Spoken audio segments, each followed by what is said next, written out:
Oso eguraldi ona lagundutela Zurigorriak datorren igandeko partidua prestatzen dabiltza Lezamako kirol instalazioetan. Marcelo Bielsak pres izango ditu joan den igandean kanpoan geratu ziren jokalariak, baina gaurko lan saioan Ekiza eta San Jose jokalariak aparte egon dira. Ekiza, Ruiz de Galarreta eta Igor Martinezekin batera aritu da, baina San Jose ez da kanpoko zelaietan agertu. Baja hauek kontuan hartuta, Bielsak Gurpegi eta Ortenetxe jarri ditu defentsaren erdian. Zelai erdian bestalde, Iturraspe, Herrera eta De Marcos, eta aurrean, Susaeta, Duriz eta Muniain batzuetan, eta beste batzuetan, Ibai Gomez ezkerrean.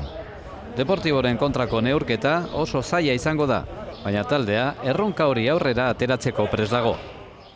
Bai noski, nik uste dut ekipoa oso ondo prestatuta dagoela, aurkaria oso gogorra da eta guztioi gustatzen zaigu partidu horiek jokatzea futbol zelai horretan egongo den giroarengatik.